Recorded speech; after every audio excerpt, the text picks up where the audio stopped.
final session focusing on what's next for fire sprinklers. But first, we will hear from Lorraine Carli, who serves as Vice President of Outreach and Advocacy and oversees media, public affairs, government affairs, and advocacy activities at the National Fire Protection Association, NFPA. She will be sharing information about the Home Fire Sprinkler Coalition and other NFPA fire sprinkler initiatives. Welcome, Lorraine. We're so glad to have you with us today. Hey, Vickie, thank you for having me. Yes. So do you want me to just jump right in? Jump right in. Either way, absolutely. Well, you have so much information to share, and there is so much going on. I will tell just a really quick little story, and Lorraine's heard me say this, but I always like to publicly thank NFPA and Lorraine. When NFPA made the decision probably a decade plus ago to form the Residential Fire Sprinkler Initiative, that was a game changer. It validated, it provided like legitimacy. And I'll put an old hat of mine as being someone that was involved at the volunteer fire department level in the grassroots. I mean, it made such a difference. So please extend to President Pauley our genuine thanks for all the ways NFPA steps up, but especially for forming the fire sprinkler initiatives, and seeing those state coalitions is just inspiring still to this day, and making such a difference. So I'm not going to steal any more of your thunder, Lorraine, but thank you. I'll actually add on to that piece, because the reason we started the Fire Sprinkler Initiative is NFPA was getting more and more aggressive around advocacy on the fire problem. As we know, home is where the deaths are occurring, the significant losses occurring. We actually went across the country and did focus groups with the fire service. And we said, if NFPA is going to put its resources behind a very aggressive advocacy effort, what should we be? And so we started talking about the top causes of fire. You know, is it cooking? Is it smoking? Is it heating? You know, what should we do? And they all across the board, we would set our stopwatches to how quickly people would say, don't worry about the causes, worry about how we're going to put the fire out. You have to get behind sprinklers in a much more comprehensive way. So really, that was the impetus for the Fire Sprinkler Initiative, certainly building on the work that the Home Fire Sprinkler Coalition did. And hopefully your listeners know today that the Home Fire Sprinkler Coalition, now, I don't know, 30 years or so, was started by NFPA, NFSA, and AFSA as a way to educate people on the value of home fire sprinklers. We're used to seeing them in some kinds of buildings, you know, whether we go into a restaurant or we might be in one of those high rises that is sprinklered, or our workplace, but nobody was thinking about them in homes. And so as we talk about homes as that final frontier for sprinklers, NFSA, AFSA, and NFPA joining together to increase the education and awareness was huge. We then needed to take that next step forward and say, well, how do we get these into requirements? And that was really what the Fire Sprinkler Initiative was about.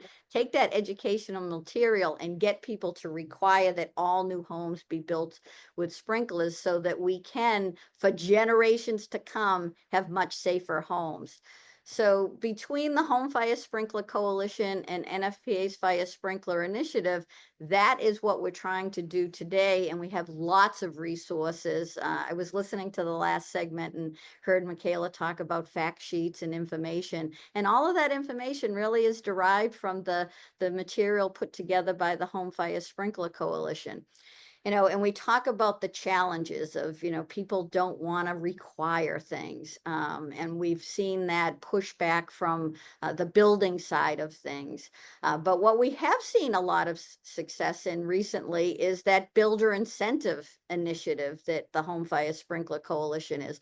Resources that can educate developers on how they can make more money, put more homes in developments as long as they're sprinkled, and what are the trade-offs that communities can offer.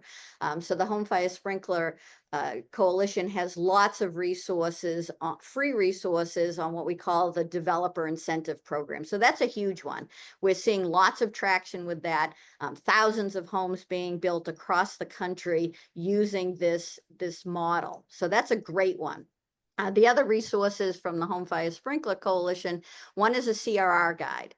We're all talking about community risk reduction. How do we make communities better able to withstand the risks that they have.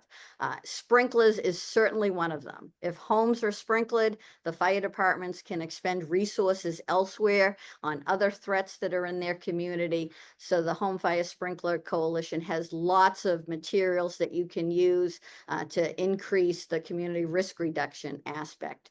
And then certainly another one is the Built for Life fire departments. Those are our champion fire departments. Right now, we have just under 4,000 fire departments in the US and over 200 in Canada. So those are fire departments that have signed on to do education around home fire sprinklers. It also gives them an opportunity to hear first what we're coming out with in terms of research or resources that they can use, and also give us feedback on what they want to hear in their community. So that's a big ask today too. If there are fire departments on this webinar and you're not a Built for Life fire department, go to the Home Fire Sprinkler Coalition website and sign up, and you'll get information and you'll be a source of information for us so that we can better tailor the resources to what you need in your community. Then certainly a wealth of information on their website, from social media cards that you can use, videos, photographs, everything that you can use to promote education in your communities. I like to say they make it easy to make you look good, right? Absolutely. You know, They and do.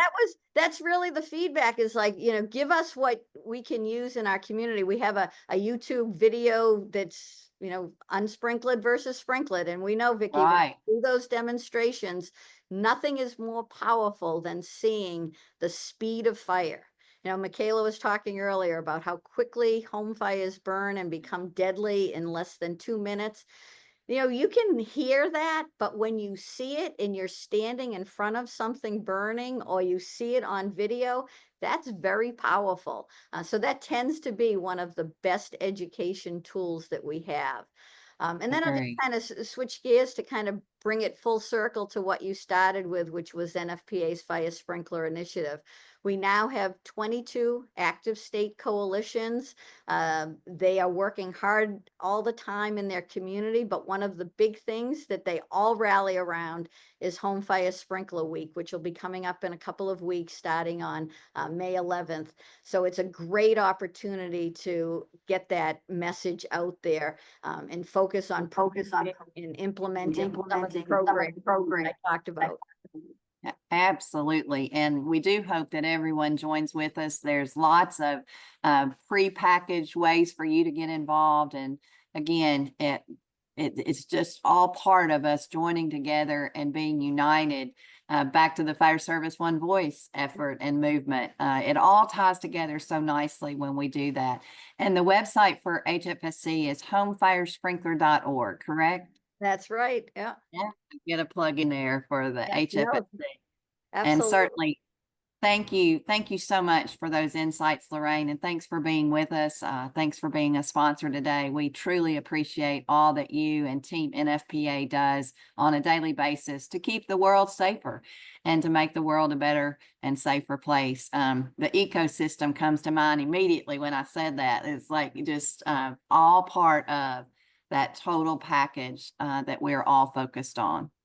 Yeah, no, So I I would appreciate the time today. You know, as we say at NFPA, we don't do anything alone. We join with others that share that passion for safety. Certainly, NFSA is at the top of that list of always out there promoting how we can all work together and engage those various pieces of the fire and life safety ecosystem for the future. That's what we're talking about. How do we build better? We have the knowledge, and how do we engage folks to make it happen?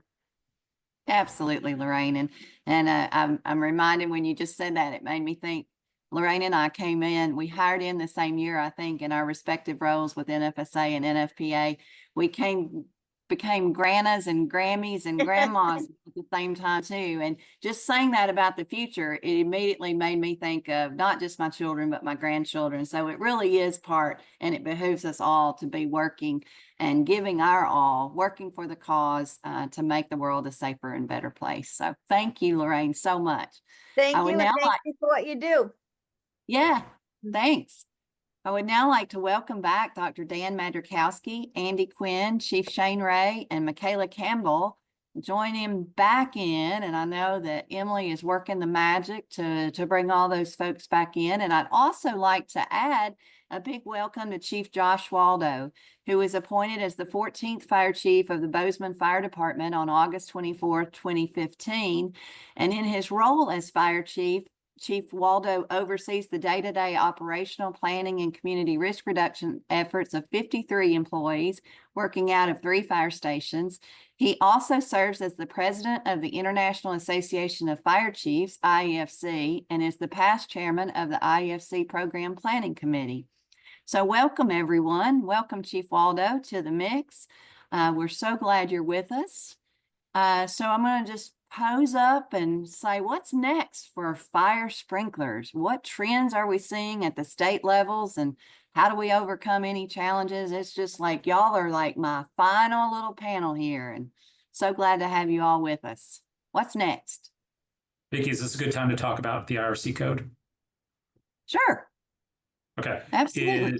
For those who may be unfamiliar, the ICC in 2009 changed the standard for 1 and 2 family homes to require fire sprinklers.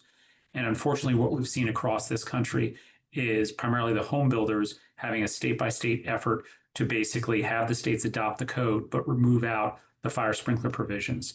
And so where we stand right now, 26 states have adopted the code, but removed out the fire sprinkler provisions. 20 states have removed it, but they do allow localities to put it back in, at the local level. And, I think one of the things I'd like to stress for everybody where I think is such a challenge is, there was a lot of stuff that was exempted out of the code under the idea that fire sprinklers would be present. So, for example, they allow roof coverage on solar panels to double, no basement escape windows. The fire rating on the floor is no longer the same. Fire hydrants, which used to have to be 600 feet, can now be increased to 800 feet. Townhomes used to have to be structurally independent of one another. That's no longer the case. And so as a result of this, most things in our lives are getting safer. The cars we drive, safer, air travel, safer. Who would have thought that in 2025, our homes are actually less safe today, newly built, than they were pre-2011? And I think a lot of folks just don't understand that. And that's both a local issue and, in my opinion, also a federal issue, because a lot of these housing units are being financed through FHA, VA loans. And the idea that the federal government is basically subsidizing unsafe housing is completely unacceptable, in my opinion.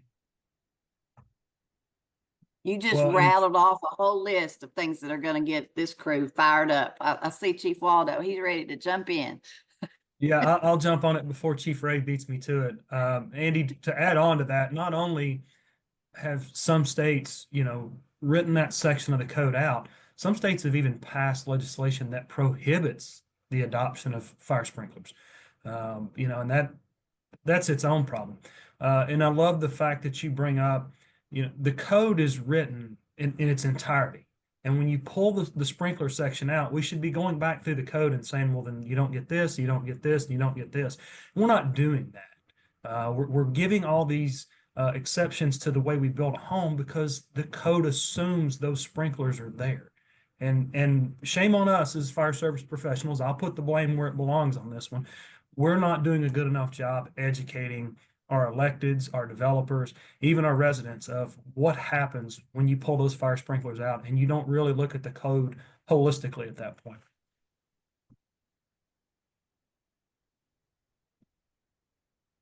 And I knew it. I got to jump in because that's we spend a lot of time. Not only is there, as Andy said, 26 states prohibit the adoption at the local and/or state level, but this year there's 6 right now. Gina Garrido, our government relations person, sent me there's 35 states still in session, 2 in special session. But out of those 6, all 50 states this year were in session at one point or the other. But there were 6 new bills to prohibit 6 additional states. So thank you to our lobbying team and our efforts out there, but also thank you to the states, fire service, the fire chiefs, firefighters, and fire marshals that engage with us out there to prevent adding more states to that 26. So that's a huge effort. Again, back to CFSI of get engaged, stay engaged. We need to do that. And then Chief Waldo, thank you to you and your team there in Montana who have helped us for the last several years to there's been efforts in some states to roll back the codes, not just residential, but it would have took us back to like the 1980s. But, for my part, it's the codes and standards. It's so important to engage in. And I know that Chief Waldo's beat that drum during his presidency at IFC, but I'd like to say, we got to educate before we enforce. That's part of NFSA's mission. It's to save lives and protect property from fire through the widespread acceptance of the sprinkler concept, meaning we want you to like it. We want you to know why you need it. We want you to know the incentives that it gives you. And as I said, as a fire chief and a fire marshal, I got here to where I am because we made it cost neutral for the builders, developers, and the community. And so we can do that all across the country. And as Lorraine and Vickie said, the Home Fire Sprinkler Coalition has that information available to you. We passed incentives that said, hey, we'll waive the building permit fee. There's cities across the country that have gave tax incentives at the local levels, building trade-offs, street widths. There's 100 things in there that you can go do to help incentivize that. And I'll stop with the fact that we owe it as fire chiefs and fire marshals that says, hey, if you want to protect the next 5 generations of firefighters, we'll take this action to make the building safer. And I know Dan and the teams out there, and thanks to the Fire Act grants, have provided funding that let us know how it minimizes the impact on the environment. It minimizes the impact on the firefighters and responders that go to these fires. And it certainly saves lives. So thank you. And I would like to just say, Shane, just to tag on as you were talking about Chief Waldo, and I want to say a thank you to Chief Waldo. When you made your acceptance speech at Fire Rescue International almost a year ago, you talked about codes and standards and what was going on at the state level, and it really made an impression on me. Of course, I was like thinking, I can't believe he's up there as the president of IFC talking about codes and standards and the importance of them. But I just wanted to publicly thank you for being a leader in that regard and talking about those items. And certainly when we're thinking about the state level, I hope that everyone that's tuned in today realizes that they have not only the responsibility, but they have the opportunity to be part of that education that Chief Ray was talking about. And Chief Waldo, I know that has been a key cornerstone for you, but thank you for being willing to talk about something that not all fire chiefs make a priority. So big thanks for that. Dan, Shane touched about the research. I would be remiss to not say a big thank you for all the work that you and your team have completed. You have made it real. You have given us the data points. You have helped us to quantify the fire problem. But what do you see from a research perspective about what's next? What's next for research? Well, as Andy mentioned, the threats in our homes seem to be increasing. And as you saw in the little blurb from FSRI at the break, fire growth is getting faster. We thought it was a big change when we went from natural materials in our furnishings, like our beds and our sofas and things like that, to foam plastics, where the time to flashover changed from maybe on the order of 20 to 40 minutes in a typical home to now flashing over in less than 5 minutes. And now we have lithium ion batteries. And just as bringing foam plastics into our home brought more energy dense materials, meaning that they had more heat release rate potential per pound, now we have lithium ion batteries. And the reason we use lithium ion batteries is because they have a higher energy density than alkaline batteries or other types of batteries. And as a result, if that energy were to accidentally be released quickly, that results in a very high heat release rate event, jet flames, and or an explosion. And what we've seen in our testing with batteries from micromobility devices is if they fail, if the battery pack fails due to overcharging or mischarging, if you will, they can transition a room to flash over in less than a minute.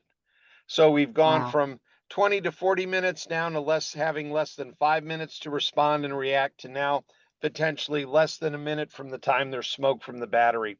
And working with NFSA, we had the opportunity to look at NFPA 13D systems to see how they might control a micromobility device fire. And the good news is, while they cannot stop that initial eruption of flame or that initial explosion, they activate very quickly. And once they're activated within seconds of the explosion, they contain the fire to the item of origin. They wet everything else in the room so it doesn't catch fire. They prevent flashover. We're currently analyzing data from what the water from the sprinklers actually taking out of the smoke in the air and sort of collecting, if you will. We're looking at the water runoff from the sprinkler systems. We're also interested what people in other parts of the homes would be exposed to in terms of temperature or toxic gas. And we had one case where we really stressed the residential sprinkler system. We're conducting these in a prop that's meant to look like a ranch house with several bedrooms and a living room. So in the living room case, it was a open floor plan type design where the living room, there's a living room and then a counter and then a dining area and a kitchen that are all open together. And then that attaches to the hallway and the bedroom. And so there were 4 sprinklers that were exposed to the area where the scooter was. It was just inside the front door charging. And sadly, this is a fairly common scenario that the fire service has been responding to. People bring their scooter inside to keep it safe so nobody will steal it, what have you, and they put it right in front of their main exit door, their front door. So the scooter releases the gas, which contains hydrogen. The hydrogen ignites. We get a very violent fire growth rate, and it activated all 4 sprinklers that the heat had access to. 2 in the hallway, 1 in the kitchen dining area, and then 1 in the living room. And as you know, a 13D sprinkler system is only designed to provide water to 2 sprinklers. So this means that there was less than ideal water flow out of all 4 sprinklers. The good news is, even with the reduced water flow on the order of 10 gallons per minute or so from that sprinkler closest to the micromobility device, it cooled the gases in that area. It wet the sofas and the carpets and nothing else caught fire, even though there were remnants of hot batteries and debris that had burned holes into the foam cushion sofas just before the sprinkler activated. So those would have caught fire very quickly. And again, limited most of the fire damage to the sprinkler and the wall behind the sprinkler. So again, in terms of people being able to survive from a life safety perspective, this is fantastic. And having them in a single family home is one thing, but again, where a lot of the fires that FDNY and San Francisco and other fire departments are experiencing, they're in mid-rises and high rises in the city, where definitely people take their scooters home. And in some cases, people are have a side job as juicers, where they will get an app on their phone. They'll collect several scooters overnight, bring them off the street, charge them for the company that runs the scooters, and then put them back out in the morning. So they're making a little extra money by charging these scooters. Where are they charging the scooters? Right in front of their exit door. How are they charging the scooters? Maybe or maybe not with UL listed multi-outlet cords. So again, other things that raise the potential for an ignition and for a fire if you have non-listed or non-certified appliances that you're using in conjunction with these lithium-ion batteries. And without sprinklers, they've lost their means of egress. And if they're able to make it to the door and then the door gets left open, now that entire building, or at least that floor, is at threat for smoke, fire spread, etc. So sprinklers can definitely limit it to the compartment of origin, prevent flashover, do their function, and again, have a great opportunity to save lives. Oh, I'm so happy. Sprinklers for the win. I have Yes. I have all of those sprinklers, 5-0. We won. Vickie, could I jump in for a moment? Absolutely. Please do, Michaela. All right. Dr. Madrzykowski, as the non-fire service black sheep representative on this panel, couple questions for you, because I know I have some fellow colleagues from the Hill and I want to make sure. So when we're saying micromobility, we're talking about scooters, e-bikes. Is that the situation? Yes. So micromobility could range from anything from a a small scooter with the fold-up handle that might have 30 to 40 lithium-ion battery cells in it, all the way to a sit-on scooter that might look like a Vespa or something like that would have 136 batteries. The sit-on scooters are very, very popular for people that do deliveries in the big cities. They've kind of replaced the bicycle messenger, if you will.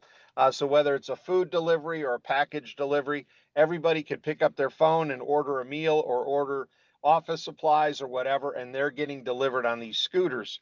And one of the things that drives the problem with some of these scooters is that during the day, a delivery driver in one of those sit-on type e-scooters might go through 1 or 2 battery packs a day, and they don't have time to charge them. So there are stores set up in the cities where you can sort of swap out a charged battery for a battery and keep going. And that's where there's been some challenges for, like in New York City, for example, where the batteries are either homemade or they're low cost, bought offline and shipped to this country without any kind of checks or requirements for any certification or whatnot. And then those are the batteries that may not have a quality battery management system to keep the batteries in the appropriate temperature range to prevent thermal runaway. And as a result, they may catch fire while the delivery driver's making their delivery. We've seen that on security camera video, or they may catch fire when they're getting charged. And again, because of the mismatch of the battery management system and the charging voltage supply, they can overheat and go into thermal runaway. So yeah, when we say micromobility, we're going through that entire range. It would include like a regular type of bicycle that has a battery assist as well. We recently performed some tests on a train car, looking at sort of 3 different scales of the batteries to get an understanding of how rapidly they might threaten a commuter train or a train car, since part of the ideal of commuting nowadays might be that somebody would take a stand-on scooter or an e-bike to the train station, take it with them into the city, and commute their last half mile or mile in the city with the e-scooter, instead of having a car in the city or taking some kind of car vehicle for that trip, and then bring the bike back. And if the train cars, meaning the commuter train cars, have 110 outlets, then people will plug them in to charge the bike. So we're looking at the hazard that could provide. We're also looking at the wealth of batteries, ranging from batteries that might be used for power drills that might have 10 cells in them, a 20-volt type of battery, through larger batteries that could be used in lawn equipment, all the way through like a sit-on scooter battery, to see what the explosive potential and fire potential is of that in garages. And we've seen that, with a medium micro mobility device, that has enough energy to blow the garage door off 50 feet. And we've seen some of that in practice just outside of Boulder, Colorado, with a hybrid that went in a thermal runaway in the garage. And fortunately, the firefighter outside had very quick reflexes that the garage door blew off, knocked his helmet off, but missed him, thank God. And so again, this affects how firefighter strategy, where they might stage, how they approach fires in people's homes, based on this new potential energy source that could rapidly release that energy and hazard. It's also going to affect how bad I side-eye my neighbor when he brings up his scooter, pulls it into the apartment next to me. But you were saying so these things can blow up so bad that they can affect multiple rooms, blow a garage door off 50 feet, and trigger more than the average sprinkler heads because of how widespread the heat is. But the sprinklers were still able to have some control over that fire and could potentially even take some of the hazards out of the air. 100%. The sprinklers in the testing that we did showed that they had very positive control of the fire, even with these flow rates on the order of 10 gallons per minute. I know that GSA and others have looked at that information for where to apply sprinkler protection to rooms where commuters or employees may bring their scooters to store them, so they're not going to bring them up into the office. They'll have a secured place for them to keep their scooters that will be sprinklered in the building or adjacent to the building. So and we're still looking at how it might purify the air a little bit. Again, no smoke is good for you. The key point is that the sprinklers work to make both the thermal and the chemical hazard They reduce both the thermal and the chemical hazard. They don't make anything worse. Everything is better with the sprinkler. I guess this is why it's probably good to try to keep your codes up to date because these things didn't exist a couple of years ago. So That's right. 100%. That's Dan, 100% right. Dan, can you And- comment? I'm sorry, Vickie. Go ahead, Andy. Dan, can you comment on this issue with the juicers? Because I think a lot of people think that fire is not a risk that's going to impact them because they're personally careful. I have a 82-year-old mother who lives in Bethesda, Maryland, and she's in a very large apartment complex that has utilities included. So I am, having heard what you just said, my bet is there's a couple of young people who have 5 or 6 scooters charging in their apartment and then recouping the benefits. I don't know if you have any data on how commonplace that is. I know in the New York City experience, it was fairly common in the fires that started in apartments. Initially, when they started having these and saw there are multiple scooters basically in the doorway or somewhere in the apartment, and they were thinking, well, these are like repair facilities or something initially, and then they realized that especially in the fires that were occurring in the housing authority apartments, just as you mentioned, the electricity is included as a flat rate. And so it wasn't costing them anything to charge the scooters, but it was a benefit for them to make a little money. So I think it varies by city, but it is certainly something that has been experienced. And I will tell you that being in Montgomery, if your mom's there in Montgomery County, part of our team recently was working with them to improve their skills and the equipment that they have for fighting high-rise fires. They've got wind control curtains now and high-rise fire nozzles and things like that they worked with members of our team to practice with, and also develop training videos that they're now sharing with the other governments in the other fire departments in the metropolitan area. Yeah, and I That's would jump exciting. in and add back to Michaela's thing about to the layperson that may be on here is the fact that UL's and the scooter is the backdrop of UL's batteryfiresafety.org. So it's a great place for us. We reference it all the time because we need it in our own lives because we're no different than anybody else, that we have to use caution. And as I say, we can't lead life safety if we're not living life safety.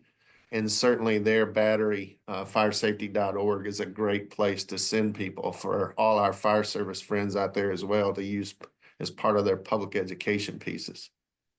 And sure. certainly talking about future hazards or current hazards, emerging hazards, one of them is EVs in parking garages. And there was a fire in Spain about a month or so ago where some firefighters died. It was a EV that caught fire. It had an accident in the parking garage, which damaged the battery and caught fire, and the fire spread. And with many parking garages being underground, that's very difficult for the fire service to access. And in places like Japan, because of earthquake hazard, it's not unusual for them to have sprinklers in parking garages. And currently today, I'm in Northbrook, Illinois. We're preparing to burn another EV. And we're looking at fire blanket technology and other blanket technology to limit the spread. But again, this idea of sprinkler garages would contain the fire perhaps. It would have difficulty suppressing that fire. But again, in terms of limiting the fire to that initial vehicle, the odds are probably pretty high that would work. So that's, again, something in the future that we're considering how to test that, how to look for that. Right now, we're looking at manual suppression efforts of what the fire service can do, but certainly this issue with fires in parking garages, especially with them putting a lot of charging stations in the parking garages, is a big concern. Yeah, and I'll jump in with a shout out to the NFSA's Codes and Standards team and all the folks on NFPA 13 is the fact that they increased that density to an ordinary hazard group 2 in the next editions of the code. And we also got, thanks to the ICC and all the people that work in that arena, as well as changing it so that we do that you do have to sprinkle parking garages, even open parking garages in certain situations. But we've also had, and I've reported in my spotlight on sprinklers that I send out every Friday, we've had saves in parking garages that did just what Dan said. It's like, and that's why we use firefighters and fire sprinklers, partners in protection, because it takes both. It's like that. This is never going to put anybody out of business or work. It's like there's fire burning still. It's a nasty mess. The energy code in our homes to the vehicles that we drive to the high piled storage. So from homes to high rises, it's a much different fire, but it's going to take us both going into the future to protect these occupancies, protect our occupants and our firefighters. So to that point, Chief, I'm going to pivot to Chief Waldo and ask you, sir, as president of the IFC and someone who spent the last year visiting fire stations and fire departments across the nation, what is next? And listening to what Dr. Madrzykowski tells us about the research and what's on the horizon, how do you see that fire chiefs see the role of fire sprinklers in conversations, whether it's talking about affordable housing or post-disaster rebuilding? I know you've recently been very much entrenched with the folks in California, Colorado, all over the nation. What do you see the role of the fire chief in embracing fire sprinklers for the what's next on the horizon? You're talking, but we're not hearing you. It doesn't show him muted. How about now? Barely. Can y'all hear him? Barely. There you go. There you go. I don't know what happened. Vickie, I don't know that we have a challenge in front of us, any other challenge in the fire service where we have this many answers. Whether it's from the research, it's from the support from NFSA, NFPA, CFSI, Andy and his team. We've got a lot of challenges out there for the fire service. I don't know of one where we have this much support and this many answers. We just got to take advantage of it. And I tell people all the time that, every firefighter, fire chief, pick your position. We all took an oath, and somewhere in there it probably says protect lives and property. We're going to do more of that with codes and standards, education, and fire sprinklers than we're ever going to do with fire trucks and fire hoses. The period, point, paragraph, I'll debate that with anybody that wants to have it. But, when I look at kind of the challenges, particularly around the development, to your question, we've got to educate. We've got to have as much passion about getting out there and talking to our electeds, talking to our community about codes and standards, about how we want to build communities that are safe and affordable, that we would around a grant. We have, you talk about cutting grant funds and we're ready to rally fire trucks around the Capitol, and we got to have that same passion around codes and standards and education. Yes, I heard someone say earlier, I think it was Michaela, as we talk about the rebuild in California, everybody said, we're going to cut the red tape. I agree. Let's cut the red tape. That doesn't mean cut the safety out of the codes. I'm sure there's ways we can find efficiencies. Chief Ray talked about it earlier. We've been provided this information. There's ways to incentivize building back safely. And I hate saying it this way, there's no better time. When you've had a disaster that's impacted your community, you got to rebuild it, and you got to rebuild it right. And if you don't, you basically have just hit the reset button on the timer for the next time that event's going to happen. So I think as fire chiefs, we've just got to get engaged and stay engaged with this conversation and carry the drive, the energy, and the passion around these conversations that we would around, buying a new fire truck or hiring more firefighters. Like I said, we're going to protect and serve our community. Nowhere in there did it say how we will do it. And I personally believe this is the best way we can do it. Thank you, Chief. Michaela, as you listen to that and as you kind of weave all this together from a federal standpoint, what do you see as being next, and how do you see all of these respective groups working together collectively to meet those challenges? Thanks, Vickie. I think we mentioned this earlier in the symposium, but I think the next step for us at the federal level is passing the High-Rise Fire Sprinkler Incentive Act. And that bill will provide parity for residential and residential high-rise, to be clear, and commercial. When we say residential high-rise, we mean apartment buildings. And I Right. think we have an opportunity with some of the tax reform conversations that have been happening. That's how a lot of the sprinkler incentives got done last time, was in tax reform. But I think our opportunity right now, as Chief Waldo said, we have some pretty obvious answers, and we have a bill that's introduced in the House and the Senate that's got the backing of CFSI and all of our partner organizations. We've got 38 major national fire and emergency services organizations on our National Advisory Committee. And this bill is a simple step to, Andy discussed depreciation earlier, and it basically just makes it a little easier to depreciate automatic fire sprinkler systems when you put them in. And it will help to, make sure that this is a financially responsible prospect for developers, although I would argue it is anyway, because liability for losing a life is not a small thing. But that bill is HR 173 and S 504. There are materials on CFSI's website, but I think if you're here from Congress, we'd certainly love for your boss to co-sponsor, and please help move that forward in the tax reform conversation. If you're here from the fire service, please ask your members of Congress to co-sponsor that bill. It's a simple bill. It's an easy bill. It's common sense. It makes sense.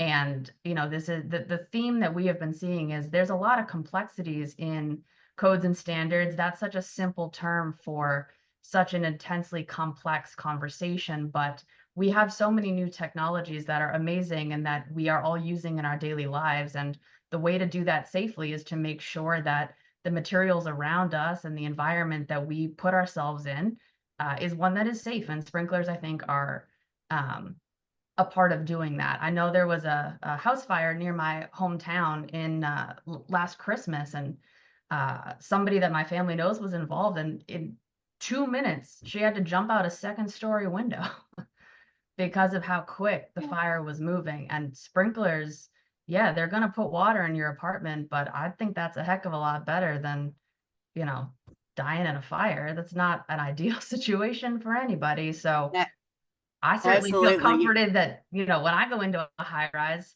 if you go into a commercial high rise building, your expectation is that it's sprinklered. I think a lot of people's expectations is that their apartments are sprinklered, and that might not be the case. So high rise fire sprinkler incentive act, it's an easy answer. We know the answer. We have the answer. Let's do it. Dan, you know what she just reminded me of was us standing in the street in Spartanburg, South Carolina, conducting research and testing. And Dan was gracious enough to allow us to do a test that included fire sprinklers, and fire sprinklers work just like clockwork. And we were at the point we were talking about hitting the fire from the outside from a fire operations groundwork. And you looked at me, Dan, and you said, Miss Vickie, that right there is what you would call fastest water. And the one thing that we know that everybody knows they need if their house is on fire is water, right? So it's kind of like the story of hashtag fastest water and where that came from. But you spoke of technology, Michaela, and I think that kind of brings us full circle. And I'd love to ask the group, how do you see technology being able to help us leverage and create public awareness of fire sprinkler benefits? Is there a role for that technology to play as we march from here, as we work hard to educate, as we've talked about throughout our time together? Anyone? Social Dan? media, social media, social media.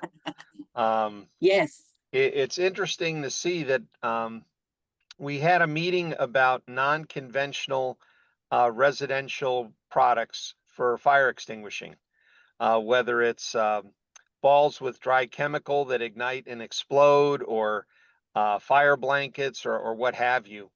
And what we were told was the amount of money spent every month is getting close to tens of millions on these products.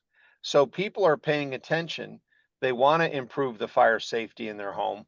And I think, again, additional education and a constant fire safety awareness on TikTok, on Instagram, on all these sorts of things where we could show how rapidly that fire develops within seconds, and what the best way to deal with that, of course, would be fire sprinklers in your home. And while it may be beyond some people's means to retrofit or to do that or what have you, I think just the consciousness of society understanding how fast fire can grow and how rapidly that threat can overtake you, and how big a risk it is in terms of risk management, that not only is the fire growing, but it could turn lethal very quickly. In terms of using technology, I think that's one of the ways of getting that information out. And it's kind of interesting because a number of these products have either retired firefighters or people that look like firefighters. But again, the credibility of the firefighter, I think, is still very important, that people trust a firefighter to come help them. And so if the firefighter is sharing that message, I think it really comes across.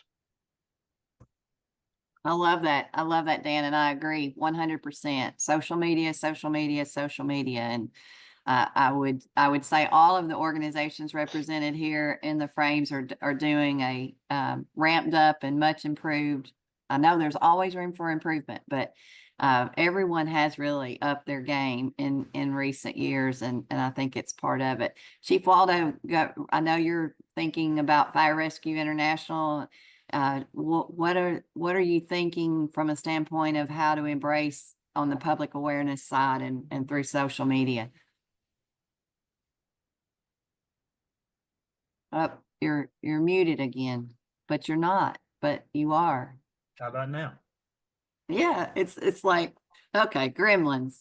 It's the Zoom gremlin. Well, that's what we'll go with. Dan hit Yeah. the nail on the head. We got to get this information out in various platforms. We can't just go with one, and we got to put it on their phone. That's the society we're in today. I also think, though, as leaders in the fire service, this has got to be part of your everyday conversations, both in the stations and out of the stations. As fire chiefs, if you haven't armed, your firefighters with the same information and the same passion, when they have that conversation with someone at the grocery store or on a call or just anywhere in public to talk about fire safety, and make sure they're aware. Michaela has said it a couple of times about people who may not even know if they have sprinklers in their apartments. We got to fix that. We got to make sure that when people walk in a building, they look up just like we all do and go, okay, I'm in a sprinkled building. Things are good here. So yeah, I would say it's probably a cultural thing even, and that we've got as a fire service, continue to push that message, have that passion around safety in codes and standards that we do in other parts of it. Otherwise, we're just going to continue to lose ground, in my opinion. I would also, if I could Okay. jump in for a moment, I think one thing Yes, that's really please. important is that we have a lot of this information. It's out there and it's already been put together for us. NFSA has this information. The Home Fire Sprinkler Coalition's got information. ULFSRI, some of your test videos or the videos of some of the explosions that you guys have run, I use those, and they are, a picture is worth 1,000 words. So I don't know how much a video is worth, but it's a lot, and that's out there. I mean, these materials are here and they've been curated. So that's one of the things that I certainly at CFSI have been trying to do, is make sure that we're putting out the materials that we're getting from our member organizations to make sure that we're using consistent materials and having, nobody's got to reinvent the wheel. It's already out there. And Michaela, thank you. Let me keep building on that for just a second. Yeah, please. This cost a fire chief, a fire department, nothing. Absolutely nothing. ULFSR has already done the research. They can show you that. We have tons of advocates that are out there helping us. We've got the material ready to go.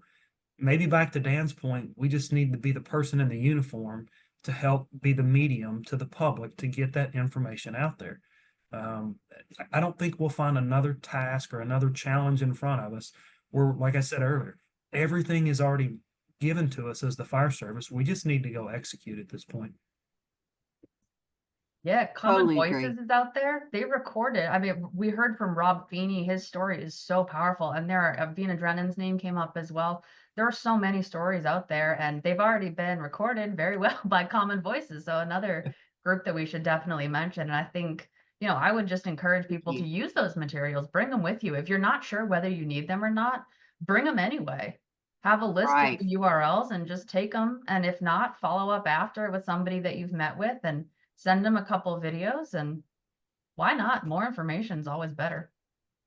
Sure. And their website is fireadvocates.org. And all of those videos, Michaela, that you mentioned are available there. The Truth Burns series is the latest from all of the respective advocates. And there's everything from the firefighter line of duty death with Captain John Drennan, and Vina does such a good job sharing that information to college students who the voice of their mothers talking about losing their college age student in both off-campus housing and dorm fires. There's a young infant that Justina Page from Texas does a great job of sharing the story of she was burned and is a burn survivor, but she lost one of her twin 18-month-old sons, and just the impact of fire. They bring it to life. They are the unexpected messenger. And I think most importantly, we're reminded that they all have turned tragedy into advocacy. And I know Vina said to me one time, she says, you know, Vickie, I had a choice. I could get bitter or I could be better.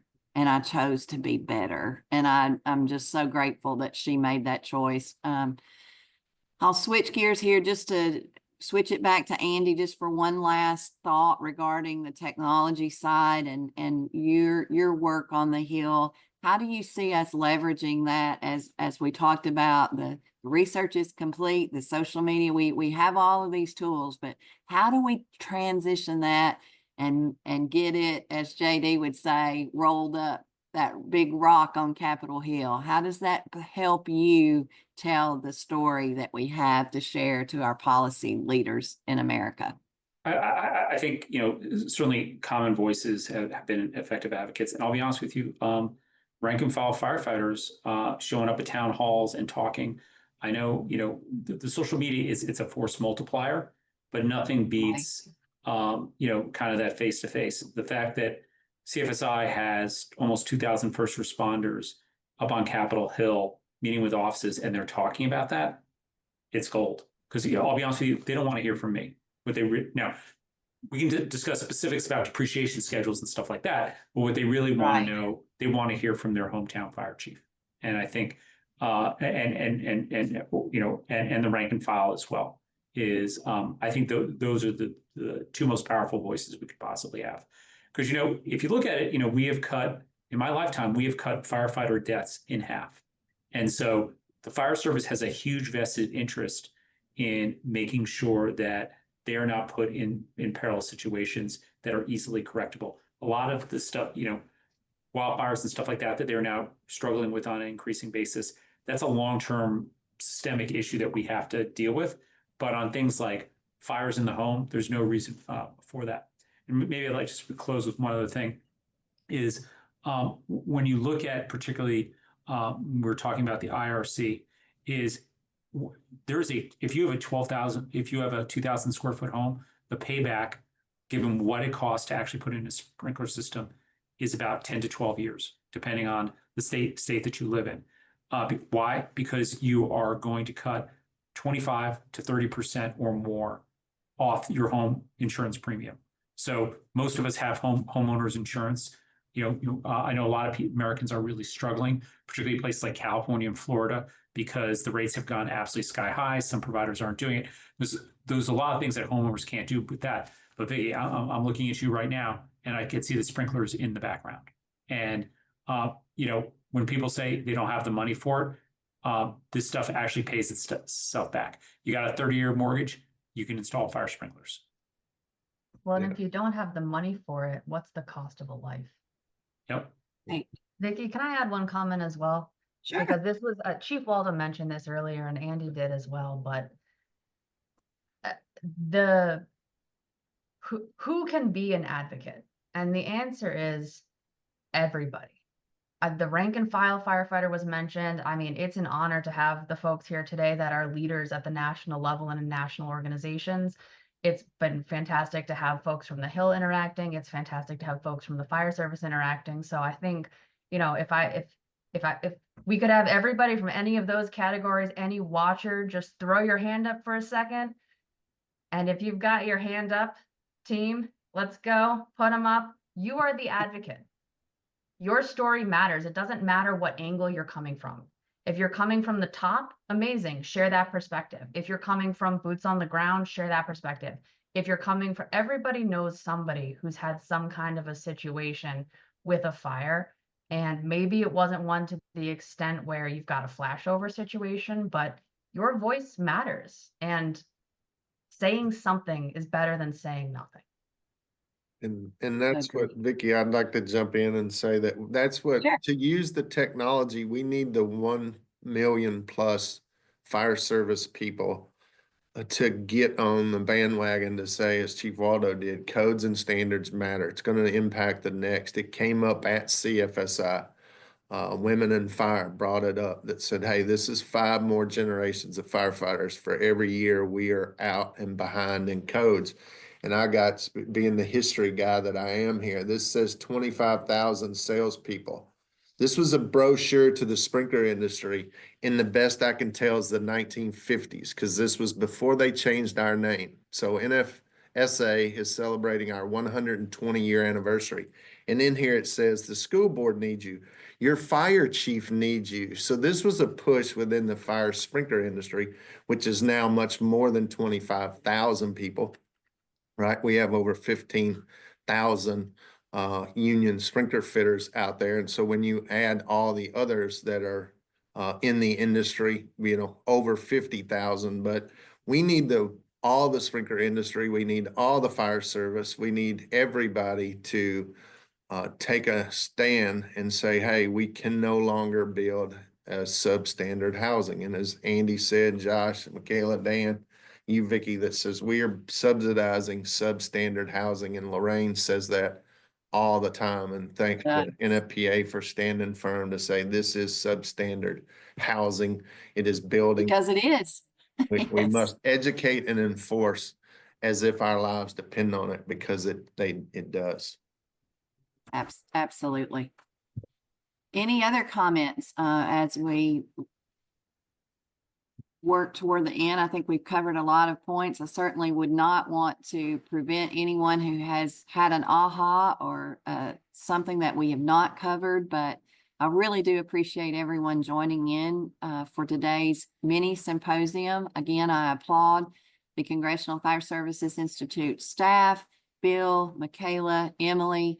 You are a small but mighty and wonderful team that I appreciate everything you do for us on a daily basis, and just do not want to wrap up without saying that. I also want to give a big thank you to each and every one of our sponsors today for making this virtual mini symposium possible. I know that the team has big plans on the horizon to keep this going. There's too much going on for us to just meet once in person annually. And so I applaud you for that vision and your leadership in that arena. And I encourage everyone to look forward and be on the lookout from CFSI regarding future symposiums that will have different topics. But for all of us at NFSA and our teammates that are represented here, we thank you for picking fire sprinklers to be the first ever virtual mini symposium, and I think it went really well.